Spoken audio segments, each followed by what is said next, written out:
En el corazón de Europa, donde las montañas se quiebran como si la tierra hubiera recordado de pronto su propia fuerza, los Alpes julianos guardan un mundo que no se deja mirar del todo. Entre valles estrechos, nieblas que suben sin aviso y ríos que parecen hablar en voz baja, la vida salvaje se mueve como un secreto en constante fuga. Nada permanece quieto demasiado tiempo. Todo respira con una tensión invisible, como si el propio paisaje estuviera escuchando. En los Alpes julianos, la naturaleza no se muestra, se insinúa. Y quien se adentra en ella entiende pronto que no está explorando un lugar, sino atravesando un umbral donde lo salvaje nunca dejó de ser dueño.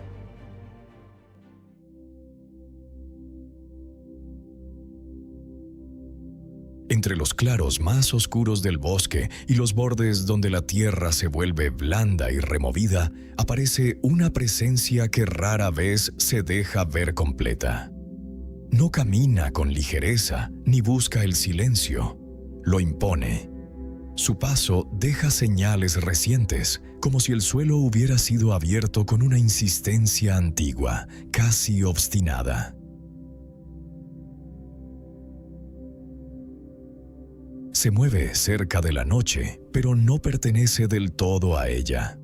Hay algo de fuerza contenida en su forma de atravesar matorrales, de empujar la maleza sin prisa, como si cada metro ganado fuera una afirmación de dominio sobre un territorio que nunca ha dejado de pertenecerle del todo.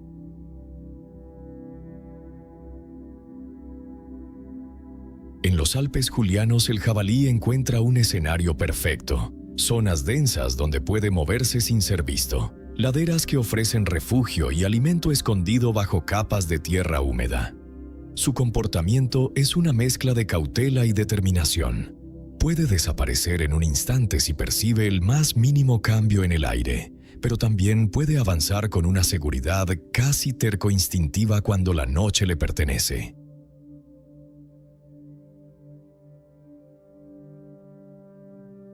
El jabalí es, ante todo, un superviviente moldeado por la paciencia y la resistencia. No depende de la sutileza ni de la velocidad extrema, sino de una mezcla de fuerza, adaptación y una memoria instintiva del territorio que lo rodea.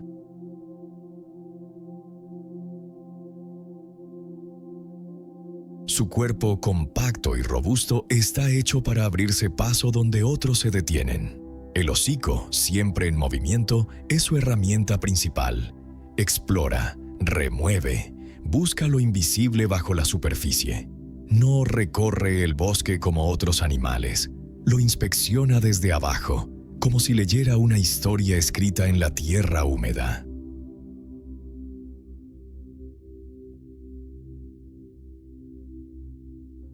Es un animal de hábitos flexibles. Puede moverse en solitario o integrarse en grupos familiares que se organizan con una lógica discreta, casi invisible para el observador humano. Su actividad se intensifica cuando la luz cae, no por misterio, sino por estrategia. El bosque nocturno le pertenece más que el diurno.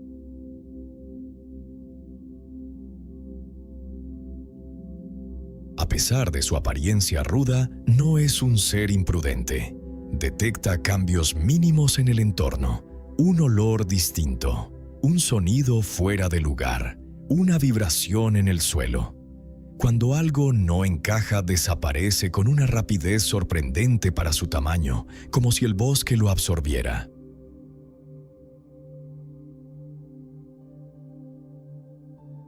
En los Alpes julianos cumple un papel clave. Remueve el suelo, redistribuye nutrientes, abre caminos ocultos a semillas y microorganismos. Es, sin proponérselo, un arquitecto silencioso del ecosistema. Una fuerza que no domina el paisaje desde arriba, sino que lo transforma desde sus capas más profundas.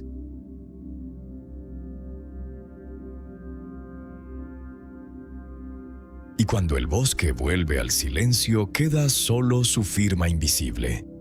La tierra recién abierta, como si algo antiguo hubiera pasado por allí, recordándole a la montaña que nada en su superficie permanece intacto para siempre.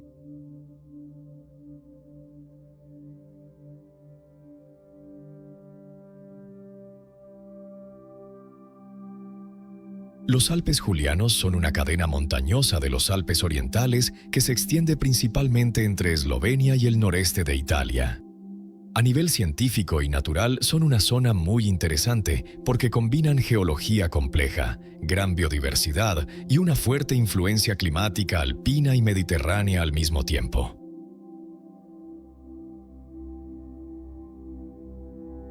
Geológicamente, están formados sobre todo por rocas calizas y dolomías, lo que ha dado lugar a un relieve muy karstificado, cuevas, simas, dolinas y drenajes subterráneos. Esto significa que gran parte del agua no fluye solo en superficie, sino también bajo tierra, creando sistemas hidrológicos ocultos muy desarrollados.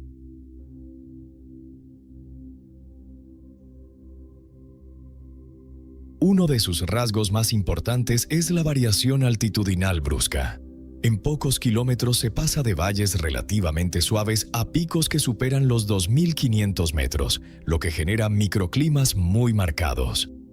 Esto favorece una biodiversidad alta para su tamaño, bosques densos en zonas bajas, pastos alpinos en altura y especies adaptadas a condiciones extremas en las cumbres.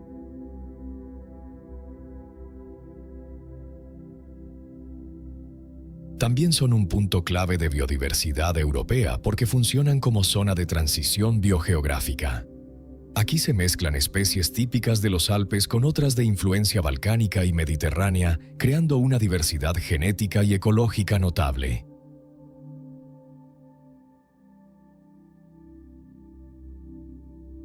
En las laderas y suelos de alta montaña, la acumulación de partículas finas, restos orgánicos y materiales transportados por el viento y la escorrentía forma capas muy sutiles que, con el tiempo, quedan selladas bajo nueva vegetación o nuevos depósitos.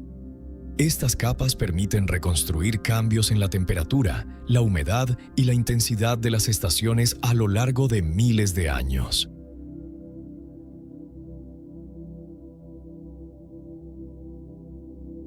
También la vegetación alpina funciona como indicador histórico. La distribución de los bosques, los límites del crecimiento de ciertas plantas y las marcas que dejan los periodos de avance o retroceso del hielo reflejan variaciones climáticas pasadas. Al analizar estos patrones junto con la composición del suelo, se pueden identificar fases más frías o más cálidas del pasado.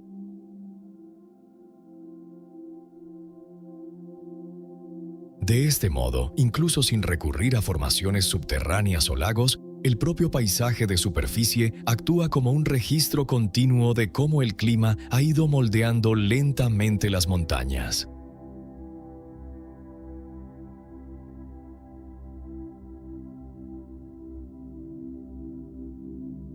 En los bosques claros y en los bordes donde la espesura se abre en pequeños espacios de luz, aparece una figura ligera, casi flotante en su forma de moverse. No impone el entorno, lo atraviesa como si cada paso estuviera calculado para no perturbarlo.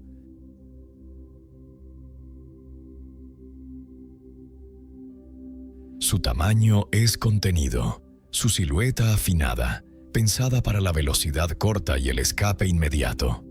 No es un habitante de lo profundo y oscuro, sino de los límites, donde el bosque termina y comienza el prado, donde la cobertura vegetal se vuelve intermitente y la vigilancia constante.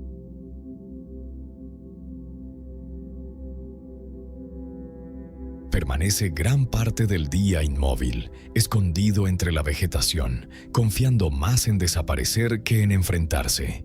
Su quietud es tan eficaz como su huida, porque en ese estado se vuelve prácticamente parte del paisaje.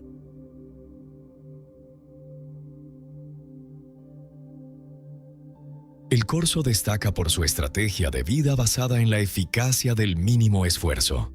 No es un corredor de largas distancias ni un animal de gran resistencia sostenida. Su ventaja está en la explosión de velocidad a corta distancia y en su capacidad para desaparecer visualmente en el paisaje en cuestión de segundos. Esa combinación lo convierte en un especialista del aparecer y desaparecer dentro del ecosistema.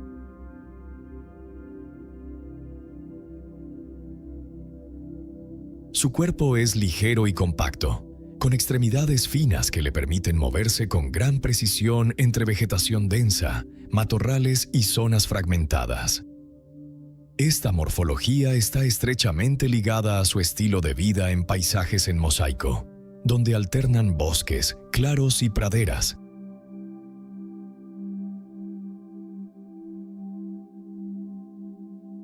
Es un animal muy territorial y a la vez extremadamente sensible al entorno.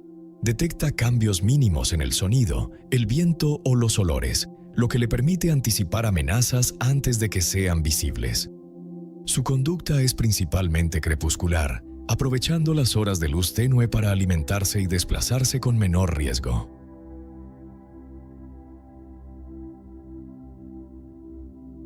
El corzo no se alimenta de forma aleatoria, sino que selecciona cuidadosamente qué partes de las plantas consume según su calidad nutricional y la época del año. En primavera y verano prioriza brotes tiernos, hojas ricas en proteínas y hierbas frescas, mientras que en otoño e invierno recurre más a ramillas y vegetación leñosa disponible.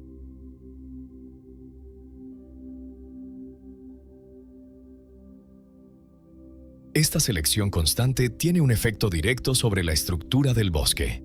Al ramonear repetidamente ciertos brotes, puede ralentizar o incluso impedir la regeneración de algunas especies arbóreas, mientras que otras más resistentes o menos apetecibles tienen mayor probabilidad de prosperar. En consecuencia, actúa como un filtro biológico que influye en la composición del sotobosque.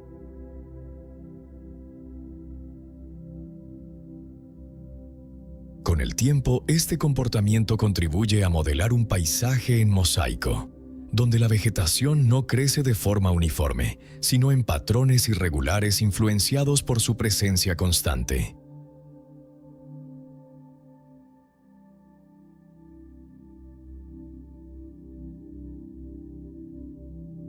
En los Alpes julianos, la Tierra no es un escenario fijo, sino una estructura que todavía está en construcción lenta. Bajo la aparente calma del paisaje, la corteza terrestre responde a una tensión antigua, el empuje continuo de la placa africana contra la euroasiática.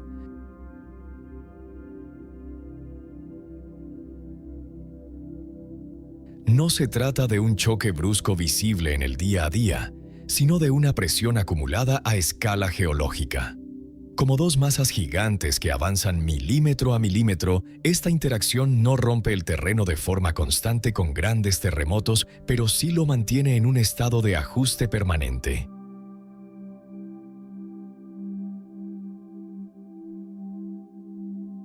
Esa presión se libera en forma de microactividad sísmica. Pequeños movimientos imperceptibles para la vida cotidiana, pero suficientes para generar reajustes en fallas profundas, ligeras vibraciones del subsuelo y deformaciones muy lentas del relieve. Son cambios casi invisibles, pero continuos.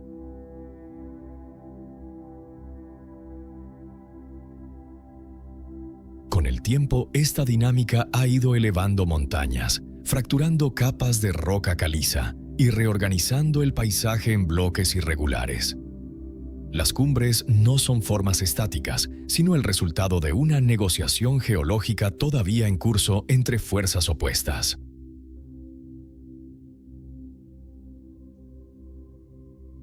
En este contexto, los Alpes julianos no deben entenderse como una estructura terminada, sino como una frontera activa donde la Tierra aún se está plegando sobre sí misma. Cada valle, cada pared rocosa y cada cresta es una huella de esa presión lenta pero constante que sigue escribiendo la forma de las montañas, aunque a una escala de tiempo que escapa por completo a la percepción humana.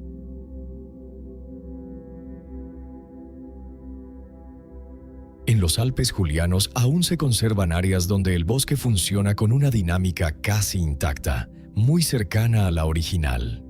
son espacios donde la intervención humana ha sido mínima durante largos periodos, permitiendo que los procesos naturales sigan su curso sin interrupciones.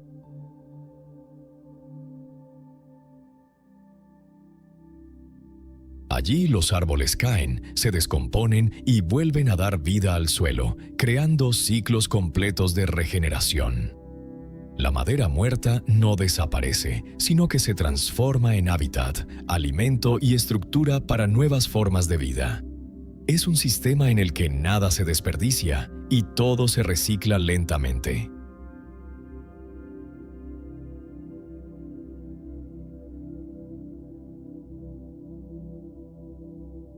En las alturas más frías y ventosas de los Alpes julianos aparece un ave perfectamente adaptada a la frontera entre la roca, la nieve y el aire.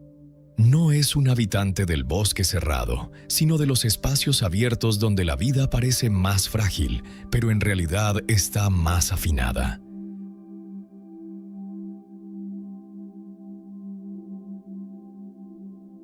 Su estrategia es el camuflaje total. Su plumaje cambia con las estaciones, integrándose con la nieve en invierno y mezclándose con tonos pardos y grises en verano. Esta transformación no es estética, sino una herramienta de supervivencia que la convierte en casi invisible dentro del paisaje.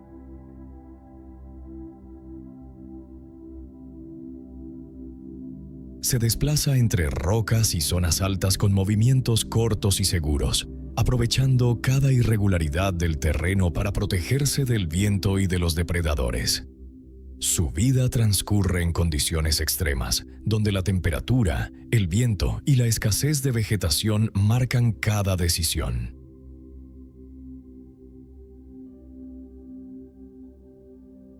Su alimentación es discreta y estacional, basada en brotes, hojas duras, semillas y pequeños restos vegetales que encuentra en las zonas alpinas más expuestas. En invierno, cuando todo se reduce al mínimo, su metabolismo se ajusta para sobrevivir con muy poca energía disponible.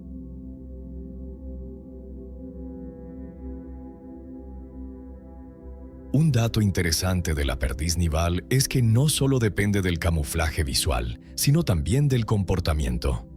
Pasa gran parte del tiempo inmóvil o desplazándose muy cerca del suelo, reduciendo al mínimo su silueta frente al viento y los depredadores. En terreno abierto, esa quietud es una estrategia tan importante como el color de sus plumas.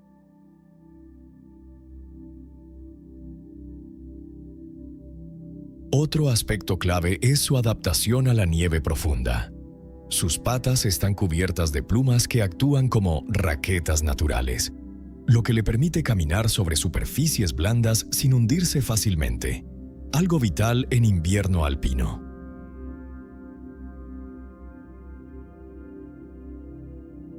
Además, su vida está muy ligada a la altitud.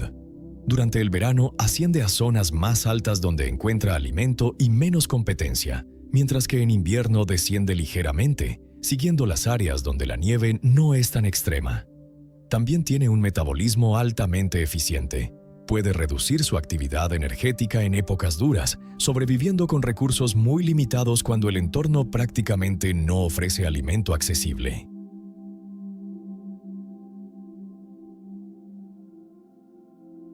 La perdiz nival queda como una presencia casi fantasma de la alta montaña, discreta, silenciosa y perfectamente integrada en un mundo donde el margen de error es mínimo. Su vida transcurre en el límite constante entre la nieve, la roca y el viento, recordando que en las alturas la supervivencia no depende de imponerse al entorno, sino de convertirse en parte de él.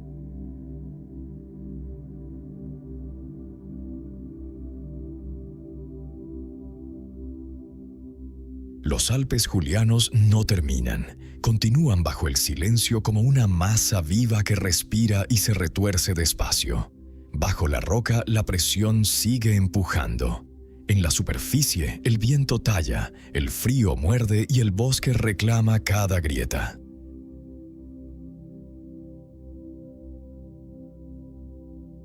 Nada aquí está realmente quieto. Todo cambia sin ser visto, como si la montaña recordara que sigue siendo joven a escala geológica.